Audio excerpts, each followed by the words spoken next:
Good morning friends. हम लोग P block तत्वों के बारे में पढ़ रहे थे, जिसमें हम वर्ग 15 के तत्व पढ़ रहे थे। विशेषकर हम नाइट्रोजन की विशेषताओं के बारे में पढ़ रहे थे।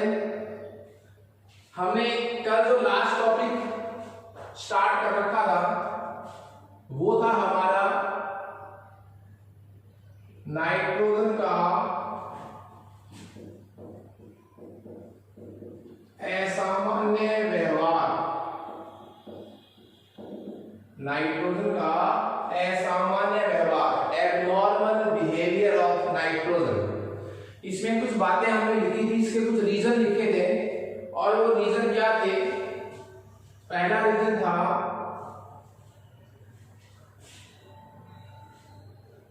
कि एक तो इसका आकार जो है वो अत्यधिक छोटा होता है, अत्यधिक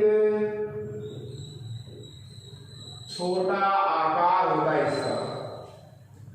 छोटा इसका आकार है। इसकी जो विद्युत ऋणता है वो कैसी है? उच्च विद्युत ऋणता है।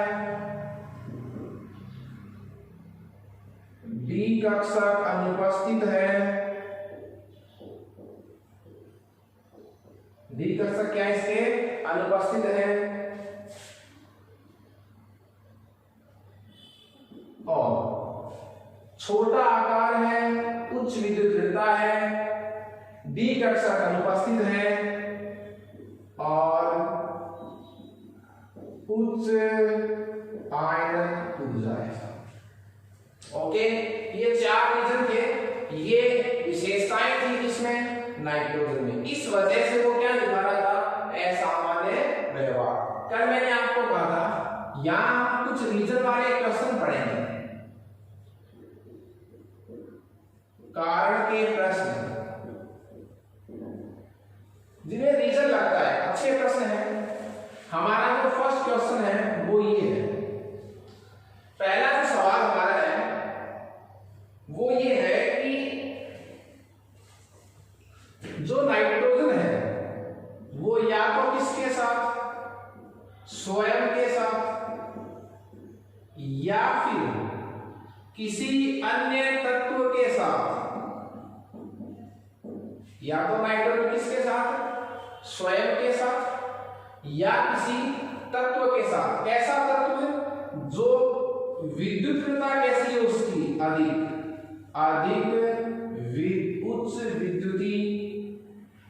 उच्च विद्युत ऋणी। ऐसा वो तत्व होना चाहिए जैसे ऑक्सीजन है, कार्बन है वगैरह के साथ क्या बना सकता है? डबल बॉन्ड और ट्रिपल बॉन्ड। मतलब मेरे कहने का ये हुआ कि किसकी कैपेसिटी रखता है? बहुबंध बनाने की कैपेसिटी वो रखता है। कौन? नाइट्रोजन। या तो स्वयं के साथ या किसी अन्य तत्व के साथ जो उच्च विद्युत ऋणता वाला हो, उसके साथ वो द्विबंध या क्या बना सकता है? त्रिबंध बना सकता है। एक बात, जो ये डबल बॉन्ड और ट्रिपल बॉन्ड बनेगा वो डबल ट्रिपल बॉन्ड कैसी प्रकृति का होगा? पी पाई प्रकृति का। पी पाई प्रकृति का होगा साहब। पी पाई प्रकृति का मतलब क्या होगा कि जो डबल बॉन्ड और ट्रिपल बॉन्ड बनेगा, मतलब जो कैसे बंध बनेंगे? पाई बंध बनेंगे। उन पाई बंधों का निर्माण कौन से कक्षकों के अतिव्यापन से बनेगा? पी कक्षकों के अतिव्यापन से। तो बनने वाला पाई बंध पी कक्षकों के अतिव्यापन से बनेगा। इसलिए नाइट्रोजन जो है वो स्वयं के साथ का मतलब क्या हुआ? ये देखिए, ये सिग्मा है, दो क्या बना रखी इसने? पाई। तो नाइट्रोजन का अणु परमाणु स्वयं के साथ या किसी अन्य तत्व के साथ जो उच्च विद्युत ऋणता वाला हो। जैसे देखिए नाइट्रोजन किसके साथ बहुबंध बनाता है? कार्बन के साथ बनाता है। के साथ डबल और क्या बना सकता है? Triple bond. डबल ट्रिपल का मतलब क्या? वो कैसे बंध बनाता है? पाई बंध बनाता है। और बनने वाला जो पाई बंध है वो कैसी प्रकृति का होता है? ऐसा पी पाई प्रकृति का होता है। मतलब बनने सामने वाला जो पाई बॉन्ड है वो किससे बनता है? नाइट्रोजन का भी पी कक्षक और कार्बन का भी पी कक्षक। तो कैसा अतिव्याप्त होगा? पी पाई अतिव्याप्त। ये क्वांटिटी, ये क्षमता ओनली किसमें है? नाइट्रोजन में। शेष तत्वों में नहीं है। शेष का मतलब न तो फास्फोरस में है, न आर्सेनिक में है, न एंटीमनी में है और न ही बिस्मुथ में है। तो इन चार तत्वों में ये क्षमता नहीं है। ये क्षमता ओनली किसमें है? नाइट्रोजन में। उसका रीजन क्या है? रीजन यही रहेगा, अत्यधिक छोटा आकार, उच्च विद्युतीयता, डी कक्षक अनुपस्थित और उच्च आयनन ऊर्जा। इसी में हम दूसरा प्रश्न पढ़ने जा रहे हैं जो नाइट्रोजन की अपने वर्ग के शेष तत्वों से भिन्न विशेषता को प्रदर्शित कर रहा है। तो इसी क्रम में एक प्रश्न हमारा पहले हो गया, उसमें हम ये भी कह सकते हैं कि ऐसा फास्फोरस, आर्सेनिक, एंटीमनी और इसमें बिस्मुथ में क्यों नहीं हुआ? पी पाई बंध बनाने की प्रकृति फास्फोरस, आर्सेनिक, एंटीमनी और बिस्मुथ में क्यों नहीं पाई जाती? उसका रीजन क्या है? क्योंकि इनका आकार क्या है? बड़ा। इनका आकार क्या है? बड़ा। और आकार बड़ा है तो इनमें पी कक्षकों में क्या नहीं हो पाता? प्रभावी अतिव्यापन नहीं हो पाता। इसलिए बहुबल बनाने की क्षमता इन तत्वों में नहीं होती। इसी क्रम में इन चार रीजन पर दूसरा प्रश्न हमारा बनता है नाइट्रोजन में।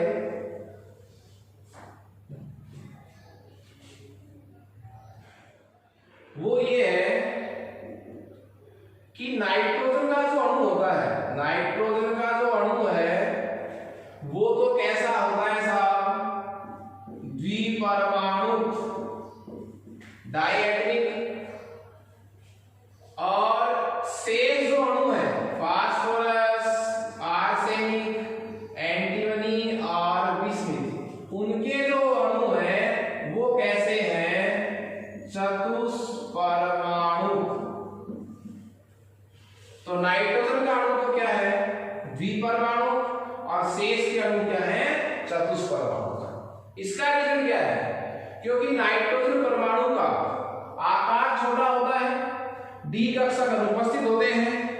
इस वजह से नाइट्रोजन के जो पी कक्षक हैं वो प्रभावी अतिव्यापन करके किसका निर्माण करते हैं? पाई बंध का निर्माण करते हैं। और पाई बंध का निर्माण नाइट्रोजन में होता है, इसलिए दो नाइट्रोजन जो है वो क्या बना लेते हैं? Triple bond.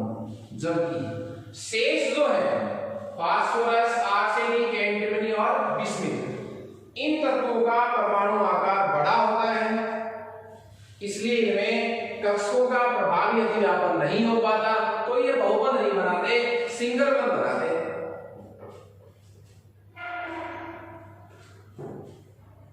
इसी क्रम में इन्हीं चार विशेषताओं पर जो किसमें है? नाइट्रोजन में, तीसरा प्रश्न जो बनता है वो ये है कि नाइट्रोजन का जो अणु है वो कमरे के ताप पर, नाइट्रोजन का जो अणु है वो कमरे के ताप पर अक्रिय होता है। क्यों? नाइट्रोजन का जो अणु है वो कमरे के ताप पर क्या होता है? अक्रिय होता है। साहब अक्रिय क्यों होता है? उसका रीजन देखिए। क्योंकि जो नाइट्रोजन की स्ट्रक्चर अपन लिखते हैं N triple bond N, nitrogen अणु की जो स्ट्रक्चर है N ट्रिपल बॉन्ड N, इसमें देखिए नाइट्रोजन परमाणु के बीच क्या उपस्थित है? Triple bond. अब यदि नाइट्रोजन गैस से, नाइट्रोजन अणु से यदि अभिक्रिया करनी है तो हमें नाइट्रोजन अणु में उपस्थित इन तीन बंधों को क्या करना पड़ेगा? तोड़ना पड़ेगा। और नाइट्रोजन में उपस्थित तीन बंधों को तोड़ने के लिए हमें अधिक ऊर्जा की आवश्यकता होती है। वह ऊर्जा हमें कहां नहीं मिल पाती? कमरे के ताप पर नहीं मिल पाती। इसलिए सामान्य ताप पर नाइट्रोजन का अणु जो है वो किसी अन्य तत्व के नहीं करता। क्यों? क्योंकि नाइट्रोजन अणु में दो नाइट्रोजन परमाणु के मध्य त्रिबंध उपस्थित होता है और यदि अभिक्रिया करवानी है तो तीन बंधों को तोड़ना पड़ेगा। तीन बंधों को तोड़ने के लिए बहुत ज्यादा ऊर्जा चाहिए, जो कहां उपलब्ध नहीं हो पाती? कमरे के ताप पर।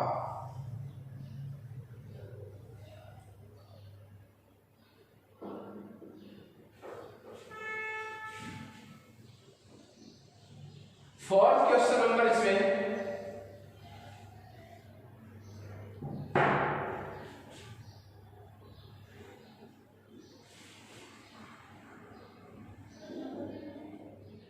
जो नाइट्रोजन अणु है, नाइट्रोजन का क्या है अणु? नाइट्रोजन अणु में दो नाइट्रोजन परमाणुओं के बीच क्या उपस्थित है? Single bond. हमें मालूम है कि नाइट्रोजन में ट्रिपल बॉन्ड होता है और उसमें सिंगल बॉन्ड तो है ही। नाइट्रोजन एकल बंध तो जो है ना वो कैसी प्रकृति का होता है साहब? वो होता है दुर्बल प्रकृति का। जबकि जो शेष अणु है P4 की बात करते हैं अपन, उसके बाद कोई सा भी हो, किसको छोड़कर? नाइट्रोजन को छोड़कर। P4 अणु में दोनों P परमाणु के मध्य जो एकल बंध है ये वाला, ये इस बंध की तुलना में अपेक्षाकृत क्या होता है? प्रबल होता है। उसका रीजन क्या है? सवाल समझ रहे होंगे आप लोग।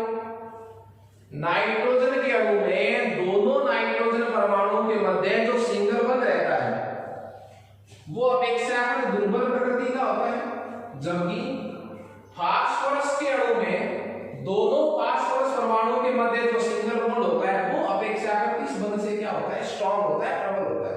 उसका रीजन क्या है? क्योंकि नाइट्रोजन का जो अणु होता है उसमें एक्चुअली नाइट्रोजन के मध्य कितने बंध होते हैं? 3। नाइट्रोजन के अणु में दो नाइट्रोजन परमाणुओं के मध्य कितने बंध होते हैं? 3। और फिर दो क्या है इन पर? Long pair. देखिए किस वजह से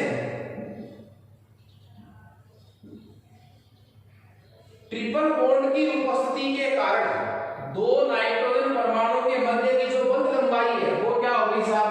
बहुत कम। तो बंध लंबाई क्या हो गई? कम। अब बंध लंबाई कम हो गई तो दोनों नाइट्रोजन परमाणु कहां गए? पास आएंगे तो ये लॉन पेयर भी पास आएंगे। पास आने से लॉन पेयर के मध्य क्या बढ़ गया? प्रतिकर्षण बढ़ गया। और प्रतिकर्षण बढ़ गया तो बंध की स्ट्रेंथ जो है वो क्या हो गई? कमजोर। सुन लीजिए आप वापस से, बहुत अच्छा प्रश्न है कि नाइट्रोजन के अणु में दो नाइट्रोजन परमाणु के मध्य जो सिंगल बॉन्ड रहता है वो दुर्बल प्रकृति का होता है। जबकि P4 अणु में दोनों P परमाणु के मध्य जो सिंगल बॉन्ड होता है वो प्रबल प्रकृति का होता है। उसका रीजन क्या हुआ? क्योंकि नाइट्रोजन के अणु में एक्चुअली कितने बंध होते हैं? 3।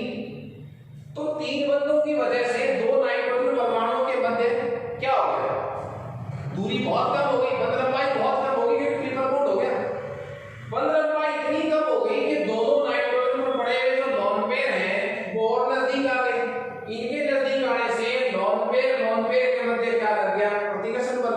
यह प्रतिकर्षण बल बहुत अधिक होता है। आपने 11th क्लास में VSEPR थ्योरी पढ़ी है, उसमें आपने पढ़ा है कि सर्वाधिक जो प्रतिकर्षण है वो दो एकाकी इलेक्ट्रॉन युग्म के मध्य होता है।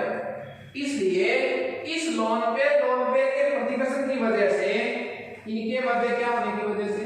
प्रतिकर्षण की वजह से जो सिंगल बॉन्ड है ये वाला ये कैसे प्रकृति का हो जाता है? दुर्बल प्रकृति का। जबकि फास्फोरस के अणु में सारे बॉन्ड कैसे रहते हैं? सिंगल। इसलिए बंध लंबाई जो है वो अधिक होती है। तो P पर पड़े हुए लॉन पेयर के मध्य प्रतिकर्षण पर क्या लगता है? और लॉन पेयर तो P में भी है पर उनमें दोनों P के मध्य की दूरी जो है वो क्या है? अधिक। तो प्रतिकर्षण बल क्या लगता है? कम। इसलिए बंध जो है वो अपेक्षाकृत कैसी प्रकृति का होता है? प्रबल प्रकृति।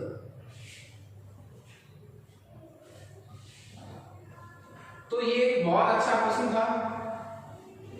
उसके नेक्स्ट बात, इसी से संबंधित एक सवाल,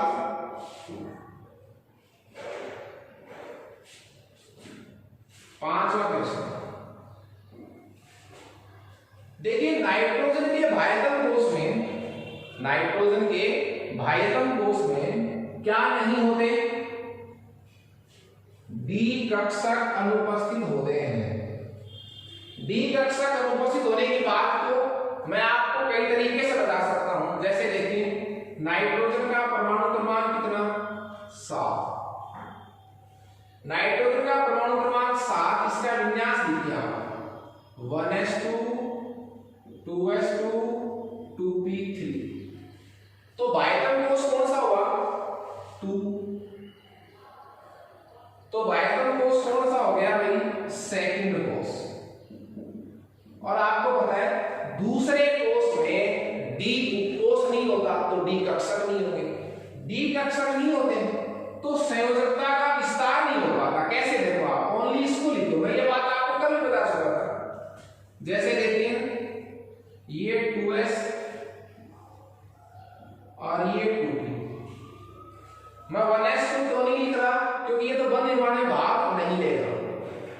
2s में 2 इलेक्ट्रॉन, 2p में 3। ये है नाइट्रोजन की मूल अवस्था, ग्राउंडेड स्टेट। जब हम इसको उत्तेजित अवस्था में लाएंगे, एक्साइटेड स्टेट,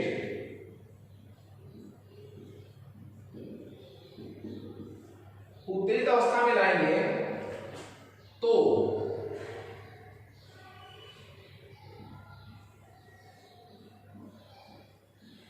ये 2p था, ये 2s है। अब ये इलेक्ट्रॉन उत्तेजित हो तो जाए, यहां से निकल तो जाए, पर आगे जाए, आगे कक्षक ही नहीं है। कक्षक क्यों नहीं है, 2p के बाद क्या आता है साहब, 2d नहीं होता ना, फिर 3s आता है। 3 तो फिर कोश ही चेंज हो गया, तीसरे में गए इलेक्ट्रॉन। तो मेरे कहने का मतलब क्या हुआ कि यदि यहां कैसे कक्षक होते, कैसे कक्षक होते 2d, तो ये एक इलेक्ट्रॉन कहां चला जाता, यहां। कितने सिंगल बढ़ जाते, 5। तो नाइट्रोजन कितने सहसंयोजक बंध बनाता, 5। पर नाइट्रोजन में क्या नहीं है, 2d नहीं है। नाइट्रोजन में क्या नहीं होता, 2d नहीं होता, क्योंकि d कक्षक तीसरे कोश में जाकर स्टार्ट होता है। इसलिए नाइट्रोजन कितने सहसंयोजक बंध बनाता है, पार्टनरशिप वाले बॉन्ड, एक इलेक्ट्रॉन खुद का, एक सामने वाले तत्व का, 3 तो सहसंयोजक बंध बनाएगा। इस दोनों इलेक्ट्रॉन के यूज के साथ वो किसी तत्व के साथ क्या बना सकता है, उप सहसंयोजक बंध। तो 3 सहसंयोजक बंध, एक उप सहसंयोजक बंध, कुल मिलाकर नाइट्रोजन की अधिकतम सहसंयोजकता कितनी हो सकती है, 4। जबकि शेष तत्व, शेष कौन, फास्फोरस। फास्फोरस की बात कीजिए आप,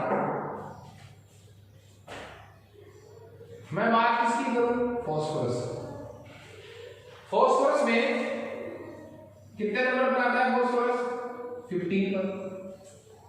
विन्यास लिखिए 1s2 2s2 2p6 3s2 3p6।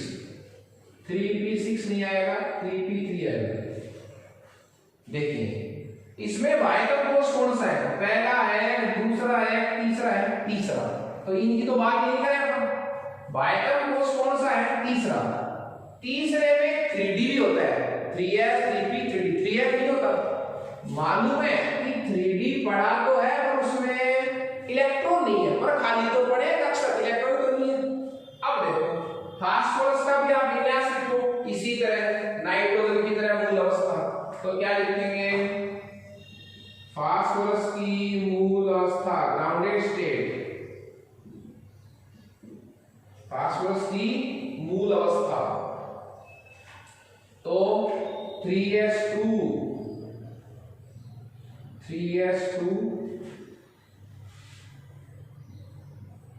और ये 3p 1 2 3 3d खाली तो पढ़ाई है, खाली पढ़ा है पर कक्षक तो है ही, कोष तो पढ़ाई है, कोष तो। अब फास्फोरस की मूल अवस्था में ये होगा, जैसे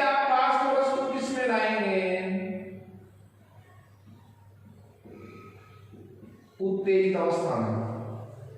तो 3s का एक इलेक्ट्रॉन आगे जा सकता है क्योंकि आगे कक्षा क्या पड़े खाली। तो देखिए ये 3s एक,